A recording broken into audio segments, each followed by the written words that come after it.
Show you some exercises that you can do without your foam dumbbells. One is you can run in the pool, so you move your arms, really work your arms, and then make sure you go backwards because you want to make your muscles even, work both sides of them. Another one you can do is running in place, so you kick your feet so that they almost reach your butt. As hard as you can, as fast as you can. Do the same thing with your knees. Coming up like this. Another one you can do, put your foot on your knee and pivot, but do not move your upper body. So this really works the waist. And then of course, make it even and do the other side. Another one I'm going to show you, and that is swimming without your feet. So you put your feet up in the air and you just use your arms and you go backwards, and then on your laps on the other way you go forward.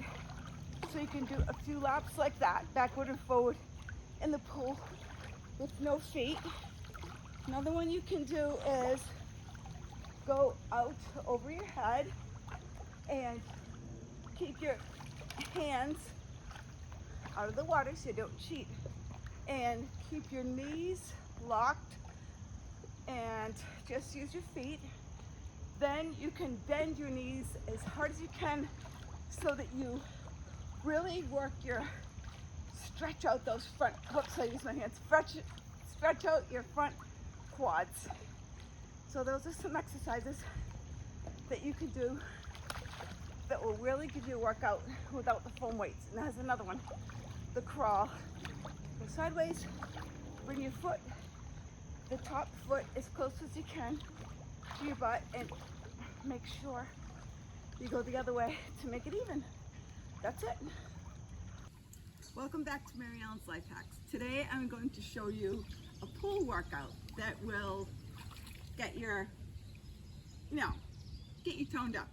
Okay, so first of all, for people that have hip trouble, I'm going to show you hip exercises that I learned from a physical therapist when I used to have hip troubles, but now I don't because I don't eat gluten. So this is it. As hard as you can, both sides, okay? And then, can you describe what you're doing right there? Oh, okay.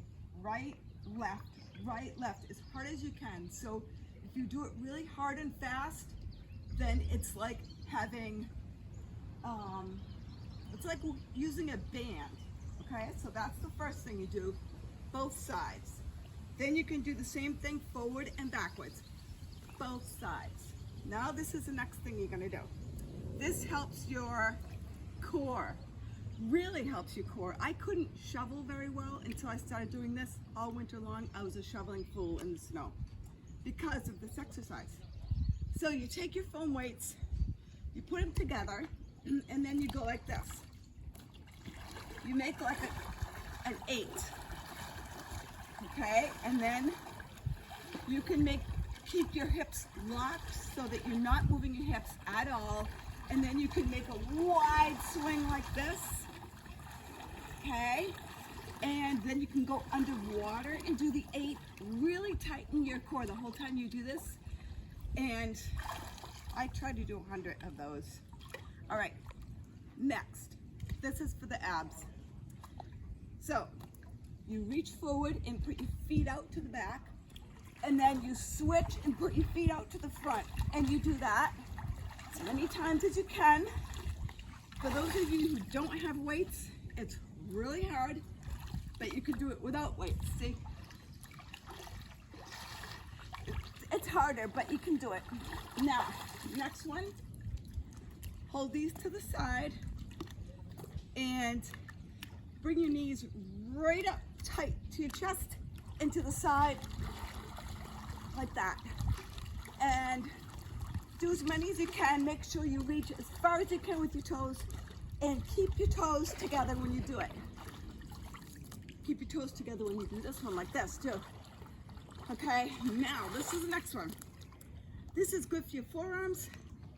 Over here. So you start out low, you go like this, and then you get deeper and deeper, And then as you get deeper, I try to do 100 of these. As you get deeper, you can turn it like this, okay? And then when you get really deep, lean into it like that and feel your, I think it's the scapular, feel your ring bones really squeezing together. And I like to do it with my shoulders like right like this deep. I don't have my feet on the ground now, but it's better if you have your feet on the ground so you can get good traction. Now, after all those exercises, your hands are going to feel like they are cramped. So, very important so you don't get carpal tunnel. You go like this.